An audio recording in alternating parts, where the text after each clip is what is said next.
is an ancient shell that my mother gave me a long time ago. Hold it to your ear and listen carefully. You will hear the song of the sea. I'm starting to believe this is the most unappreciated masterpiece in a long while.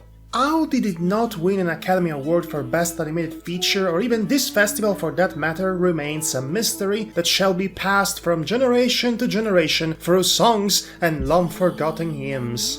Song of the Sea is the most gorgeous animation of the year, with its evocative backgrounds, foregrounds and overall sceneries, carefully crafted like ancient paintings of Celtic yore. Embedding these digests into an atmosphere of artistic mesmerizing in between a child's vivid dream and the natural beauty of the Irish landscape caught in a moment of extremely good lighting. It visually empowers and perfectly frames a fantastic tale about loss, the sorrow generated from loss, and the need to let it go for both your sake and the sake of those who still love you. More specifically, it tells the story of a family, father and two children, torn apart by the disappearance of the mother, whom apparently gave her life to give birth to the youngest girl. It evolves into a journey of discovery and self-discovery for both the older brother and the sister, coming across several figures and mythological creatures from the Irish folklore. It's interesting to notice how said creatures do end up resembling the real-life people from the kids' family and world, with their own stories being the allegoric representations of whatever struggles said family members are going through, which provides a thematic parallel between humans and fairies that cleverly frames this entire narrative. It wouldn't be exaggerated to state that this opus can easily compete with the best Hayao Miyazaki's films, with its incredibly adorable protagonists and the way it implements the traditional stories from its land of origin in a way that makes them universally appealing to foreign audiences. The same couldn't exactly be said for the spiritual predecessor, Secret of Kells, if you ask me. What I'm saying is that Tom Moore is basically the Irish Miyazaki. Song of the Sea is the most visually unique animation to be found in Europe, and you need to watch it right now.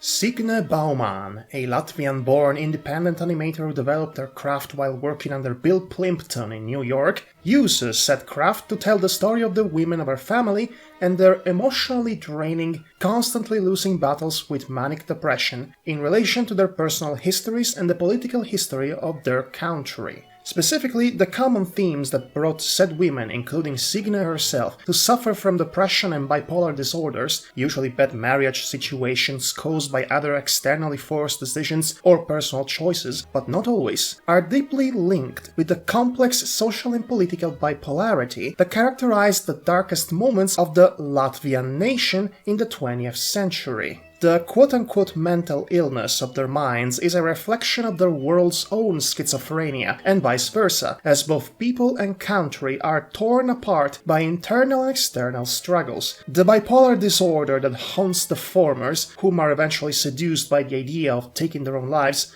also reflects the mental disorder that defined the political situation of the Latvian Patria during this period of time, which went from gaining independence from former Tsarist Russia to being invaded by the Soviets, then the Nazis, and then the Soviets again.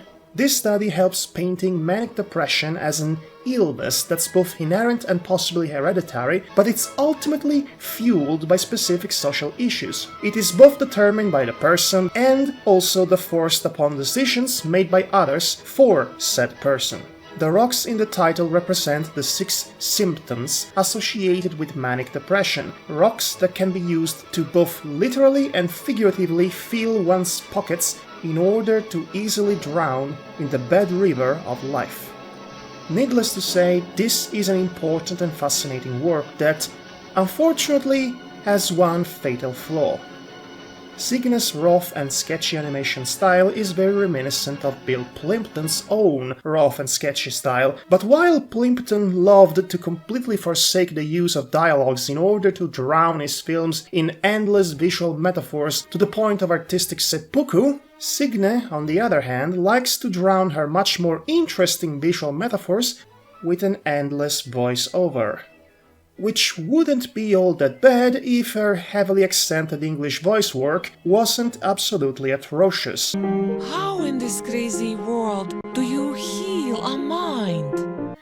It's a shame, really. Still, if you can somehow stomach the relentlessness of Bauman's narration, you should definitely give this film a try. It deserves that much, at least. Rocks in My Pockets, a funny film about depression.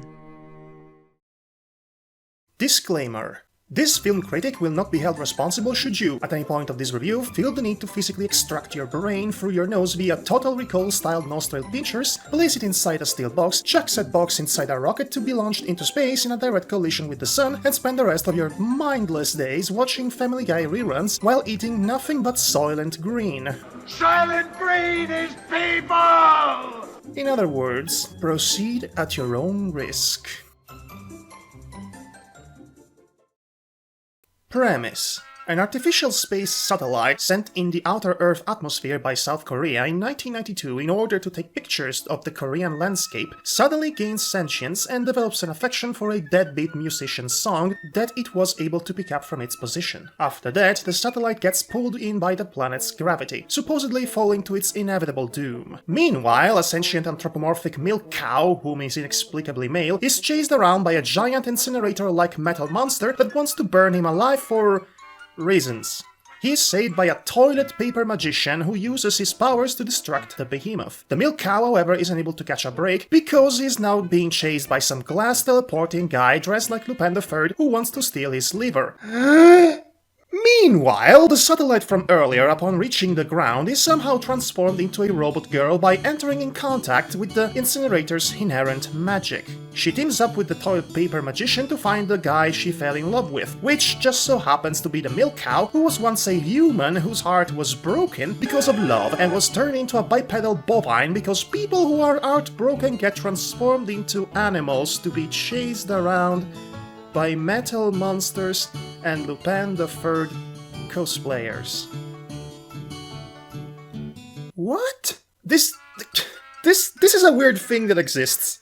It's an unironic, completely sincere love story between Rule 63 Astro Boy and Otis from the film Barnyard. That's the review. This is too much. I mean, cultural barrier doesn't even begin to describe the head-scratching bafflement provoked by this South Korean animated feature. Even if I were to somehow be able to pump up my suspension of disbelief with highly illegal mental steroids to actually be invested in this romance, the characters themselves aren't all that interesting or well written to begin with. Cowboy is a sack of constant whining, egotism and self-pity, and Satellite Girl is just dull.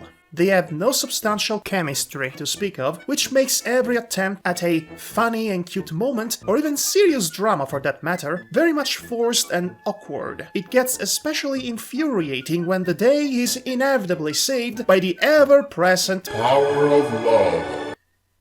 You know, the love that wasn't really there. There's no reason to watch this film other than sheer curiosity. Seriously though, last year's South Korean main competition's entry was a depressing but poignant commentary about faith, organized religion, and human nature. This here, we've got a film featuring magical toilet papers and the literal milking of a male cow. That actually happens. Don't ask. I believe your brain is about to reach the sun as we speak. You might want to get that Soylent Green ready for your Family Guy marathon. Soylent Green is people!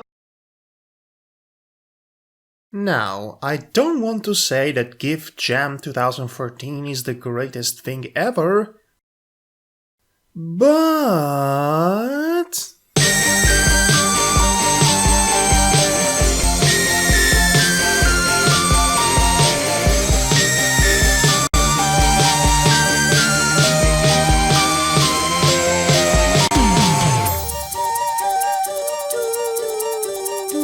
As the title implies, this is indeed a compilation of graphics interchange format files, commonly known as GIF, and yes, that's how I pronounce it. Deal with it. It's a 5 minutes long montage of looping animations from 40 different artists brought together as an experiment by Animation Breakdown, an indie festival residing in Los Angeles, and accompanied by the transcendent soundtrack composed by Paul Fraser. Funnily enough, both the artists and the musician didn't know what their respective works were going to be used for. The actual end result must have been quite a surprise, won't you agree? There is no denying that, at this specific point in time, in the current ever-evolving chaos of web-delivered information, media, and entertainment, the GIF has become an art form that pretty much exemplifies this era, the here and now that we inhabit with our minds and our connections. It's a medium born with the internet, developed through sharing and new technologies, an eternally repeating motion entirely condensed in a picture as if to represent the also eternally moving nature of the web entirely condensed within the screen of our computers. At the same time, though, the GIF is also an ideal bridge with the past, being basically the modern-day equivalent of the magic lantern, a tool that recreated the illusion of movement as several images became one in their continued looping, which is the most basic and rudimentary form of animation. It's as if, by constantly evolving from its pre-cinematographic period to today's technological dispositions, animation has rediscovered its roots through the artistic potential of the GIF, thus coming full circle with this short film.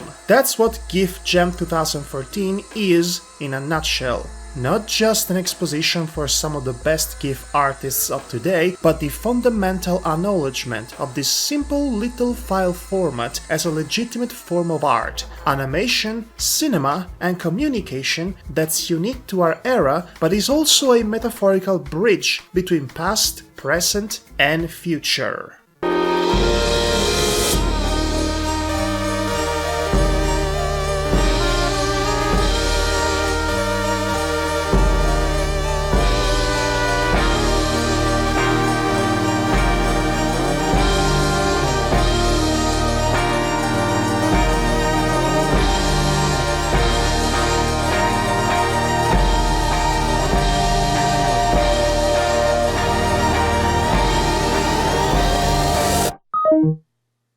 Plus, it's also very cool to look at. You can easily find this masterpiece online, and I wholeheartedly suggest you to give it a watch. And if you manage to figure out who made that last GIF, please tell me so. I need to know!